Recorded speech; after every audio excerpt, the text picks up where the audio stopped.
1910 سے لے کر کے 1910 سے لے کر کے تقریباً 1921 تک یا 22 میں کے 8ویں مہینے تک ایک دو نہیں سالوں گزر گئے تھے کہ خانہ کعبہ میں ایک اللہ کا نام لینا بھی جرم تھا۔ 1857 کے اندر 1857 میں جب انگریز نے مکمل طور پر دلی ہندوستان پر غلبہ حاصل کر لیا اور مسلمانوں کی گرفتاری شروع کی، مسلمانوں کا ایک بہت بڑا طبقہ اپنے جان کو بچا کر کے، اپنے مال اور عزت کو بچا کر کے وہ مکے جا کر کے مقیم ہو گئے۔ انہی جانے والوں میں سے 1857 میں ہندوستان کے کچھ لوگ جو انگریزوں کے ظلم سے تنگ آ کر کے ہجرت کر کے خانہ کعبہ بلد امین، بلد حرام، امن و امان کے شہر میں جا کر کے آباد ہو گئے تھے۔ ان میں سے ایک تھے قاضی مراد بنگالی بابا۔ کیا نام ہے؟ قاضی مراد بنگالی، اللہ اکبر۔ وہ بھی گئے تھے اور یہی معاملے سے ہو کر کے گئے تھے۔ وہ کہتے ہیں ہم پہنچے، ایک عرصے تک رہے۔ ایک دن میرا دل چاہا کہ چلو ذرا طائف گھوم کر کے آئیں۔ طائف وہاں کا کشمیر ہے، بڑی خوبصورت جگہ۔ کہتے ہیں گیا گھومنے کے لیے قاضی مراد بنگالی۔ ایک دن رہا، 2 دن رہا، 3 دن، بڑی گرمی تھی لیکن وہاں چادر اوڑھنا، بڑا ٹھنڈک موسم۔ پلٹ کر کے آئے تو ایک امام تھے قاضی عبداللہ، امام عبداللہ المردادی، اللہ تعالیٰ ان کے لفظوں سے درگزر فرمائے۔ ارے بھائی آمین کہہ دو یار، شاید کہ تمہاری اپنے کردار سے تو نہیں بخشا جائے گا، شاید تمہارے آمین سے معاف کر دی جائے، کم سے کم ایسا تو سوچو۔ اللہ تو گئے بیچارے، اللہ اکبر۔ وہ گئے، چند دن کے بعد آئے تو امام صاحب جا کے ملے، کہا زیارت مقبول۔ کہا میں زیارت کرنے نہیں گیا تھا، کیا وہاں حضرت عبداللہ بن عباس رضی اللہ تعالیٰ عنہ کی قبر کہتے تھے، تو جاتے تھے لوگ اس کی مٹیاں اٹھا کر کے لاتے۔ اللہ اکبر۔ کہتے ہیں میں نے کہا جس امام صاحب ملنے کے لیے آئے کہ ذرا قاضی بنگالی سے مل کر کے ذرا برکت لے لو، میں تو وہاں نہیں جا پایا، وہ ساری برکت کپڑوں کی بدن کی ٹرانسفر ہو جائے گی ہمارے اندر، گلے مل کر کے آ جائیں۔ وہ جیسے انہوں نے پوچھا، کہا کہ زیارت مقبول، کہا ہم زیارت کرنے نہیں گئے تھے، آپ کو بھول ہو گئی۔ کہا پھر کیا کرنے گئے تھے؟ کہا طائف گھومنے اور دیکھنے کے لیے گئے تھے۔ یہ بات، اتنی ہی بات اس نے کہا تھا، یہ بڑی گستاخی سمجھی۔ جا کر کے شکایت کیا، شریف حسین، شریف مکہ حسین ہاشمی اس وقت وہاں کا گورنر تھا جس کو ساری دنیا کہتی ہے آج تک حرم کے حجاز پر اتنا بڑا ظلم کرنے والا مسلمان پر کوئی حاکم نہیں گزرا ہے۔ نام یاد رکھنا، تاریخ اس کی پڑھنا۔ اللہ اکبر۔ وہ بیچارے شکایت کر دی۔ کہا کیا بات ہے؟ کہا یہ زیارت مقبول کو غلط کہتا ہے۔ ذرا سوچو، فوراً وارنٹ جاری ہوا اور 48 آدمی کو گرفت، کتنا 48 آدمی کو ہتھ کڑی لگائی گئی۔ پوچھا کہا گیا یہ سب نجدی ہیں، حالانکہ اللہ کے فضل سب ہندوستانی تھے اور اس میں ہمارے دیوبندی بھائی بھی کچھ تھے الحمدللہ۔ سمجھ گیا نا؟ کوئی ایک ہندوستانی ہونا جرم تھا۔ سارے لوگ اکٹھا ہوئے، گرفتاری ہوئی۔ کچھ لوگوں نے، بھائیوں نے تو جان چھوڑا لی، باقی لوگوں کو سزا دی گئی صرف اس بنا پر، کہتے ہیں کہ وہاں کی مٹی برکت والی نہیں۔ 39 کوڑے حرم کے سامنے مارے گئے ان کو، صرف توحید کی بنا پر۔ پھر انگریزوں کی حکومت جو تھی ان کو پتہ چلا کہ ہندوستانی حجاج پر بڑا، ہندوستانی لوگوں پر ظلم کر رہا ہے شریف، تو فوراً حکومت انگریز نے مداخلت کی۔ تو فیصلہ یہ ہوا، اس وقت کی حکومت مکہ اس بات پر راضی ہوئی کہ ان کو ہم سدا جیل سے نکالیں گے، لیکن حرم میں رہنے کی اجازت ان کو۔ ایک چھوٹی سے بات بتائی، شرک اور کفر، اور جہاں تک معاملہ ظلم کا ہے، اللہ اکبر، آدمی کھانے کا وقت طواف کر رہا ہے اور آدمی پیچھے سے آیا، اس کا مال لیا اور پیٹ پار کر کے چلا گیا۔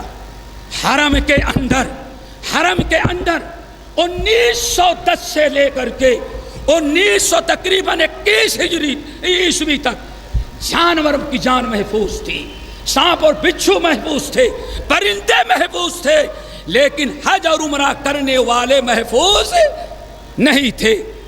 یہی وہ چیز تھی جس کی بنا پر ہندوستان کے علماء نے حج سے منع کیا تھا۔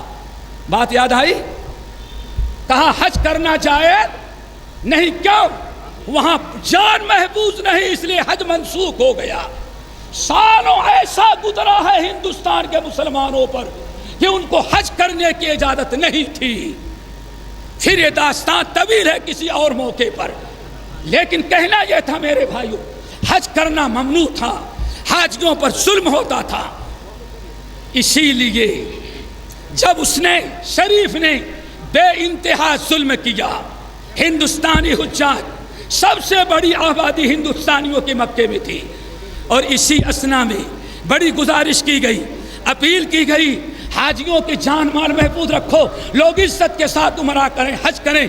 لیکن چونکہ یہودیوں کے ہاں شریف مکہ کی تربیت تھی، جو حاکم تھا یہودی النسل تھا، اس لیے وہ انگریزوں سے ملا، اسرائیل سے ملا اور حاجیوں کو تنگ کیا۔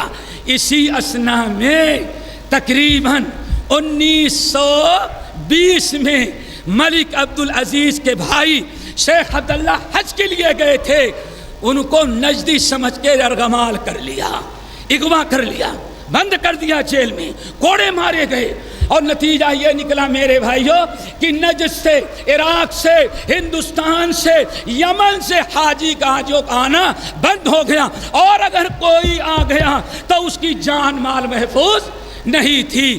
پھر 1922 میں، اب ذرا غور سے سنو، کیا خیال ہے آپ لوگوں کو، کیا حالت پیدا ہو گئی تھی؟ خانہ کعبہ کو پاک کرنا ضروری تھا کہ نہیں؟ بولو، ضروری تھا؟ شرک سے پاک کرنا، بدعات سے پاک کرنا، ظلم سے پاک کرنا، اور جو ظالم حج بیت اللہ سے اللہ کے بندے کو روکتا ہے اس سے خانہ کعبہ کو پاک کرنا، یہ مسلمانوں کا سب سے بڑا فریضہ تھا۔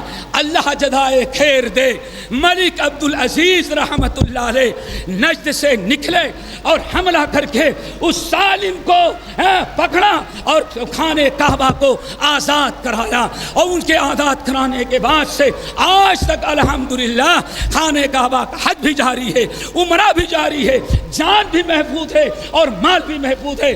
حالت یہ ہے، جب مدینے میں پڑھتا تھا تو ہمارے استاد دکھائے، کہا ظفر دیکھو یہ پہاڑی ہے، تقریباً 100 سیڑھیاں ہیں، کہتے ہیں وہ زمانہ گزرا ہے کہ میں نے یہاں دیکھا ہے ہندوستانی حاجی آتا، اس کے پاس 1 ریال ہوتے تھے تو بددعا کر کے پیٹ پھاڑ کر کے ایک حاجی کو 1 ریال کے لیے قتل کر دیا جاتا تھا مکے میں۔ یہ حالات تھے جس کی بنا پر ملک عبدالعزیز نے 1924 ہجری میں عیسوی میں خانہ کعبہ پر چڑھائی کر کے خانہ کعبہ کو آزاد کرایا، اور اس وقت سے پھر الحمدللہ خانہ کعبہ بلد الامین بن گیا، اور اللہ تعالیٰ قیامت تک اس کو بدلے بلد الامین باقائم رکھے اور بنا رکھے۔ یہ میرے بھائیو حالات تھے۔ اب ایک نقطہ یہاں یاد رکھو تھوڑا سا، کیا کہہ رہے شیخ ہے؟ بس کوئی بات نہیں، ایک نقطہ ذرا یاد رکھو۔ آج لوگ کہتے ہیں یہ مولانا عبدالسلام، یہ قاری نجم الحسن، یہ فلاں یہ فلاں، اور میرے بارے میں تو بڑا مشہور ہے۔ ایک آدمی اگر ہمارے ساتھ 2 دن ہمارے ساتھ کار پر بیٹھ جائے تو لوگ کہتے ہیں وہابی حکومت نے 50,000 درہم اس کو بھی دے دیا۔ اللہ اکبر۔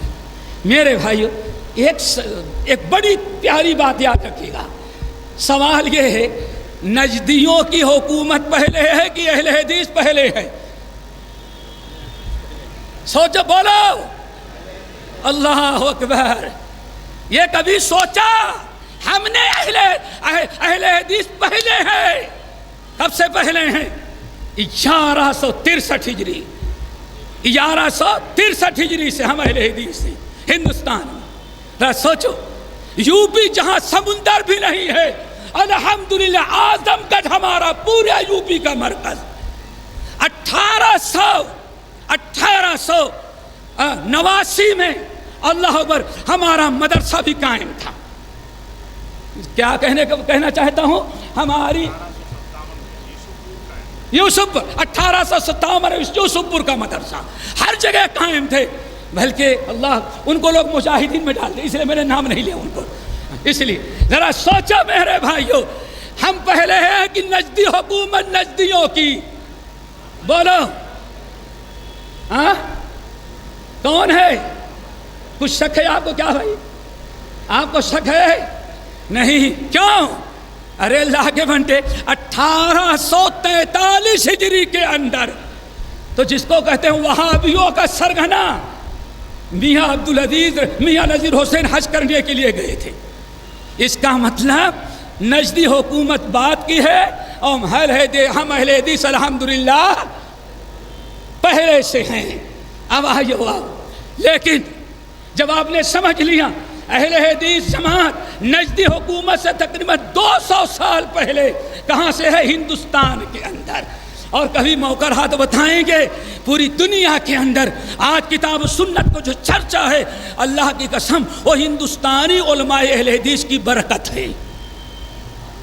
برکت ہے اہل حدیث ہندوستان کی، اس سماعت کی. لیکن بڑی ہے داستان ہو، کسی اور موقع پر آئیں. اب ذمہ داری ذرا دیکھو اپنی اور بھائیوں کی. ہماری ذمہ داری ذرا دیکھو.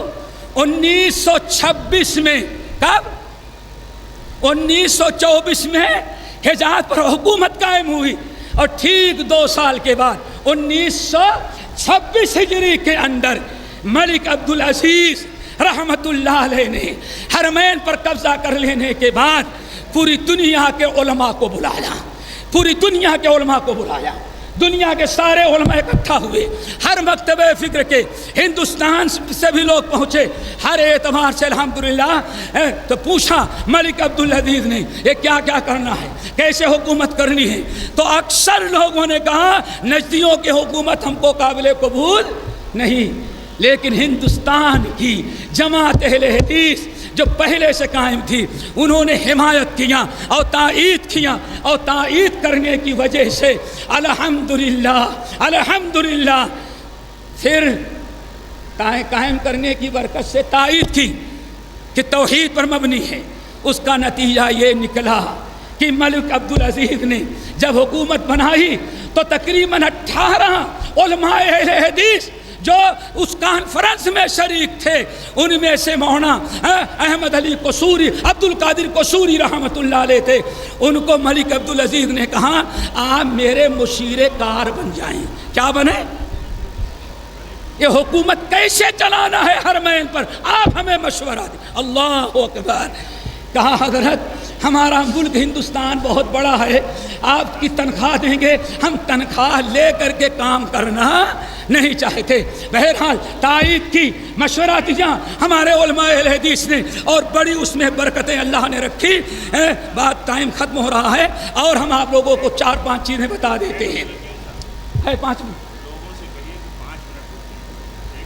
اے بھائی سنو،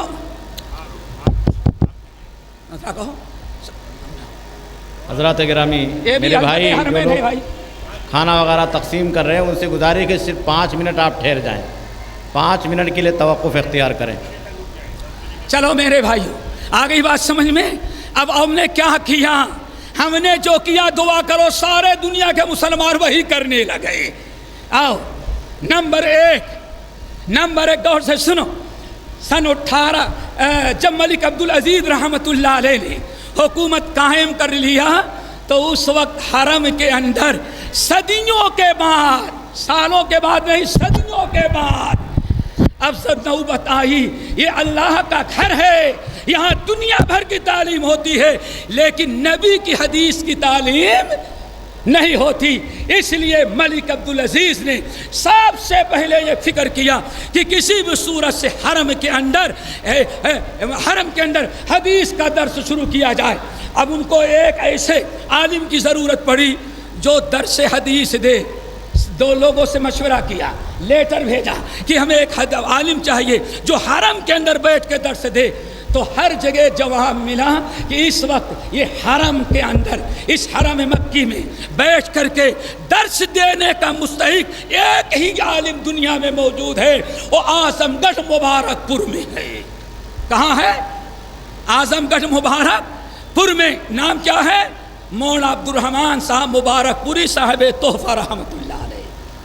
اللہ اکبر، لیٹر پہنچ گیا، آپ آئیے، ایک موقع اللہ نے دیا ہے کہ ہم حرمین کی خدمت کریں، شرک و بدعات سے پاک کریں، اور آپ حرم کے اندر بیٹھ کر کے حدیث رسول کا درس دیں تاکہ پوری دنیا میں حدیث کا علم عام ہو جائے۔ لیکن مبارک پوری رحمت اللہ علیہ نے انکار کر دیا، انہوں نے جانا پسند نہیں کیا۔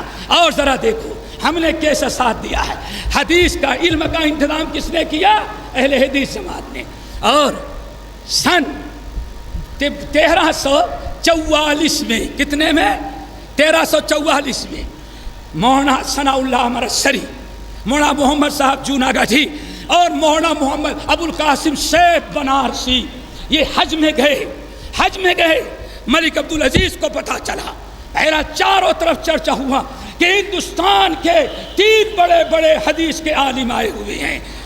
مدینے کے لوگوں نے اجازت لی، یعنی حدیث پڑھی ان سے، مولانا ابو القاسم صاحب بنارسی سے۔ مکے کے لوگوں نے جب حج کا موقع آیا، اللہ اکبر، اہل حدیث ہندوستانیوں تمہیں مبارک ہو، تم نے آبپاشی کی ہے، تم نے حرمین کی آبیاری کی ہے، کیا ہے پہلے، آج بھی کر رہے ہو اور آئندہ بھی کرتے کہ چھوڑ دو گے؟ کرتے رہیں گے انشاءاللہ، کرتے رہے ہیں، کر رہے ہیں، اور آئندہ بھی انشاءاللہ کرتے رہیں گے۔ دنیا کو دعوت دیں گے، تم بھی ہمارے ساتھ مل جاؤ، آ جاؤ ہمارے ساتھ۔ حرمین ہمارا نہیں ہے، آپ کا بھی ہے، صرف میرا نہیں، آپ کا بھی ہے، سب کا حرمین ہے، آؤ مل کر کے حرمین کا تحفظ کریں۔ اس موقع پر مسجد نبوی کا خطبہ، حج کا موسم آیا تو حاکم مدینہ جو تھا، اس نے سیف بنارسی رحمت اللہ علیہ سے سند اجازت لی، حدیث کی اجازت لی، اور اس نے سرکاری طور پر اعلان کروایا کہ آج جمعے کا خطبہ مسجد نبوی کے ممبر پر ہندوستان کے اہل حدیث عالم مولانا ابو القاسم سیف بنارسی رحمت اللہ علیہ کی۔ اللہ اکبر، یہ جماعت اہل حدیث، یہ وہ جماعت ہے دوستو کہ اس کے اماموں نے، اہل حدیثوں کے حدیث کے لمبرداروں نے، ایک ہی اجمی کا نام ملتا ہے جس نے آج تک مسجد نبوی میں خطبہ دیا ہو، وہ جماعت اہل حدیث کا عالم ابو القاسم بنارسی رحمت اللہ علیہ، اللہ ان بزرگوں کو قبر کے نوروں سے بھرے۔ نمبر 3 حرمین شریفین میں ہم نے کیا کیا ہے، ایک بات بتائیں، بڑی افسوس کے ساتھ کہنا پڑتا ہے، چمن کو جب لہو کی ضرورت پڑی ہماری ہی گردن پہلے کٹی، مگر اب یہ کہتے ہیں اہل چمن ہمارا چمن ہے تمہارا نہیں، ہاں اب ان کا چمن بن گیا ہمارا نہیں۔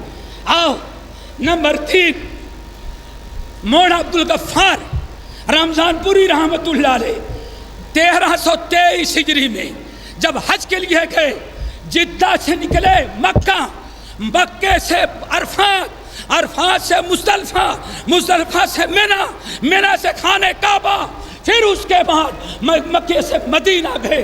کہتے ہیں اللہ کی قسم کہیں ہمیں ایک قطرہ پانی پینے کے لیے نہیں ملا، ایک قطرہ پانی پینے کے لیے نہیں ملا۔ یہ اہل حدیث عالم مولانا عبدالغفار رمضان پوری رحمت اللہ علیہ، اس اہل حدیث کے قبر کو اللہ نوروں سے بھر دے، اس نے ٹھان لیا ہم انشاءاللہ واپس اللہ ہم کو لے گیا، ہم اپنی جماعت اہل حدیث ہندوستان سے چندہ کریں گے، اور جہاں حاجی جاتا ہے وہاں تک پانی کے انتظام ہم کریں گے۔ الحمدللہ پانی کا انتظام ہم نے کیا۔ اہل حدیث جماعت نے میرا مکے سے لے کر کے عرفات تک، پھر مکے سے لے کر کے منہ تک ملک عبدالعزیز کے ہاتھ میں پیسہ جمع کیا گیا اور انہوں نے 2 عالم مقرر کیا اور کہا ہر جگہ کنواں کھدوا کر کے حاجیوں کے لیے پانی کی مشکلات کو آسان کر دو. اللہ ہم سب کو توفیق دے. نمبر 4 ہمارے بہت سارے بھائی اور شیخ عبدالسلام تو زیادہ پریشان نظر آتے ہوں گے چونکہ ان کا وقت بھی ہم لے رہے ہیں. نمبر 4 کی 5 بھائی بس 2 منٹ. اللہ اکبر.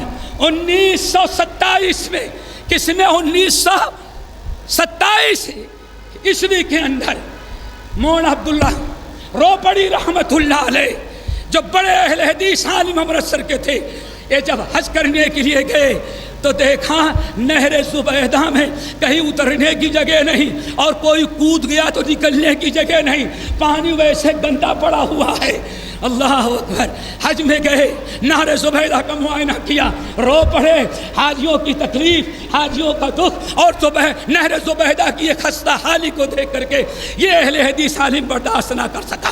وہ حکومت نے ان کو, ملک عبدالعزیز نے ان کو حرم مکی میں درس کے لیے مقرر کیا تھا کہ جب تک آپ حج میں ہیں برابر آپ درس دیا کریں. یہ درس دیتے رہے, رو پڑے اور اپنے ساتھیوں سے کہا روتے ہوئے, لوگوں چندہ اکٹھا کرو تاکہ نہر زبیدہ کو درست کر سکیں. اسی وقت حاجیوں نے, اہل حدیث ہندوستانی حجاج کو پتا چلا, سب لوگوں نے مل کر کے چندہ اکٹھا کیا اور نہر زبیدہ کو پھر دوبارہ سر نو استعمال کے لائق بنایا. الحمدللہ ہم نے ہمیشہ ساتھ دیا ہے. نمبر 6 سن 1901 عرصے سے مصر کی حکومت جو ہے دوستو غلاف کعبہ بھیجتی تھی, خانہ کعبہ کا غلاف بھیجتی تھی, لیکن 1927 میں انکار کر دیا. نجدیوں کی حکومت ہے, میں نہیں بھیجوں گا. بڑی مشکلات میں پرانا پردہ پرانا غلاف چڑھایا گیا. 1928 میں ترکیہ نے بھی اعلان کیا. سب کچھ اعلان ہو جانے کے بعد ملک عبدالعزیز پریشان, اللہ ذکات کا مہینہ آ گیا ہے, دنیا کیا کہے گی, نجدیوں کی حکومت میں غلاف کعبہ بھی نہیں بدلا جا سکتا. یہ خبر مولانا داؤد راس غزنوی, نام یاد رکھنا کون, مولانا داؤد راس غزنوی جن کی وفات 1963 ہجری کے اندر ہوئی ہے, انہوں نے اعلان کیا حضرت آپ پرواہ نہ کریں, ہم پاکستان سے تیار کرائیں گے. اس وقت ہندوستان بھی پاکستان کا حصہ تھا اور غلاف کعبہ لاہور میں تیار ہوا اور خانہ کعبہ میں چڑھایا گیا. پھر آئندہ سال خانہ کعبہ میں ایک دارالقصوہ قائم کیا گیا اور اسی کے اندر باقاعدہ خانہ کعبہ کا پردہ اہل حدیث علماء بیٹھ کر کے, اہل حدیث مزدور ہندوستان سے جا کر کے خانہ کعبہ کا پردہ تیار کرتے اور اس طرح سے ذی الحج کے موقع پر خانہ کعبہ پر پردہ چڑھایا جاتا. تو گویا کہ جب سعودیہ گورنمنٹ جب ہے تو ان کے پاس خانہ کعبہ کا غلاف چڑھانے کا پیسہ نہیں تھا. آخری چیز ہم ختم کر دیتے ہیں. 1900 سب کچھ ہو گیا, لیکن ابھی حرمین شریفین میں پڑھنے پڑھانے کے کوئی مدرسے نہیں, پیسہ نہیں کہ یونیورسٹی قائم کریں, مدرسے قائم کریں. اللہ اکبر. پھر ایک اہل حدیث عالم 1931 میں زمین خریدی, ہندوستان سے چندہ کیا اور سید احمد دہلوی رحمت اللہ علیہ نے تعلیم کا انتظام کیا. مدینہ طیبہ میں باقاعدہ دارالحدیث مدینہ قائم کیا جو آج تک قائم ہے.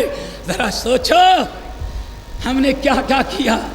پھر 1937 کے اندر اور کچھ علماء اہل حدیث نے مکے میں بھی دارالحدیث قائم کیا.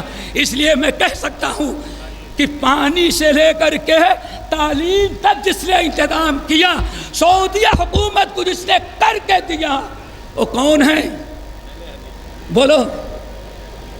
لیکن جب پٹرول آ گیا تو یہاں سے وفد جاتا ہے, یہ اچھے لوگ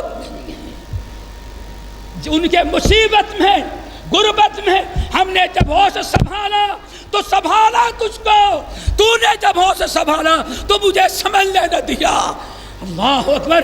ہم نے تجھے قربانیاں دی ہیں حرمین کے خاطر اور انشاءاللہ آئندہ بھی دیتے رہیں گے. اللہ تعالیٰ سب کو عمل کی توفیق نصیب فرمائے. اور یہ داستان بڑی لمبی ہے، کسی اور موقع پر انشاءاللہ. اقول قولی ھذا واستغفر اللہ